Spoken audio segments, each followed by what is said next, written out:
छोटे से गांव में दो दूध वाले रहते थे। एक का नाम था रामू।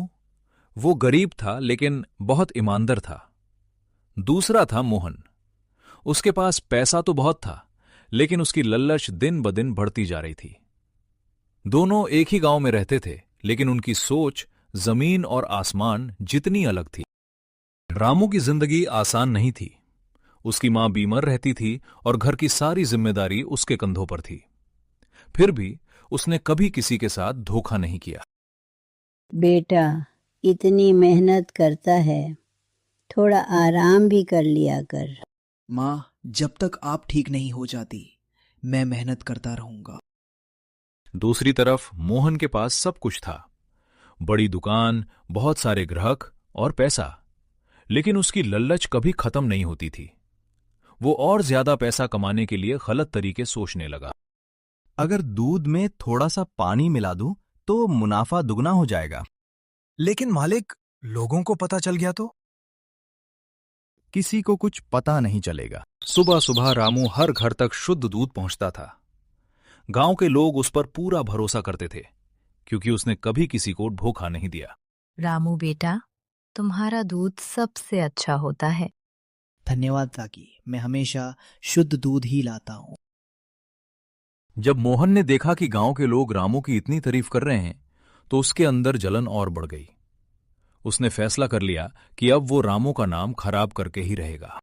अगर रामू ऐसे ही चलता रहा तो मेरे सारे ग्राहक उसके पास चले जाएंगे। फिर आप क्या करेंगे मालिक? अब मैं एक ऐसी चाल चलूंगा जिससे पूरा गांव रामू पर शक करेगा। इसी बीच मोहन छुपके से गांव के चौक में पहुंच गया। उसने लोगों के बीच अफवाह फैलानी शुरू कर दी कि सुना है रामू भी अब शुद्ध दूध नहीं बेचता। नहीं, रामू ऐसा कभी नहीं कर सकता।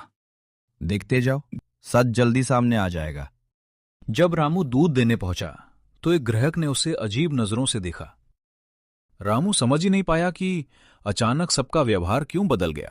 रामू, लोग कह रहे हैं तुम दूध में पानी मिलाते हो।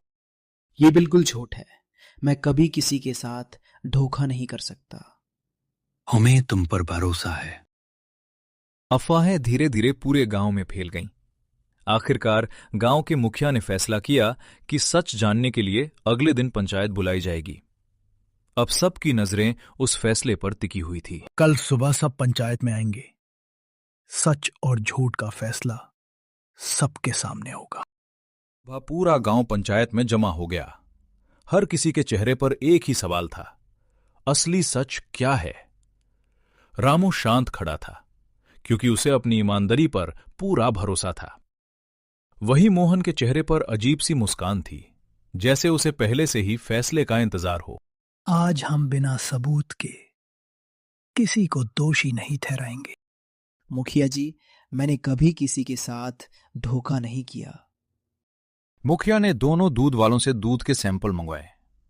गांव के सबसे बुजुर्ग और अनुभव वाले व्यक्ति ने दोनों दूध को ध्यान से देखना शुरू किया। रामू का दूध बिल्कुल साफ है, पर मोहन के दूध में पानी मिला हुआ है। अब मोहन के पास छुप रहने के अलावा कोई रास्ता नहीं था। उसका झूठ सबके सामने आ चुका था। जिस ईमानदार इंसान को बदनाम करने की उसने कोशिश की थी, वही आज सबसे ज्यादा इज्जत पा रहा था। मुझसे गलती हो गई, मुझे माफ कर दीजिए।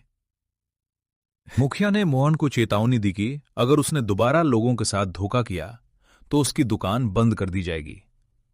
उस दिन मोहन को समझ आ गया कि लल्लत से कुछ वक्त के लिए पैसा मिल सकता है, लेकिन इज्जत सिर्फ ईमानदारी से मिलती है। याद रखो, ईमानदारी सबसे बड़ी दौलत है।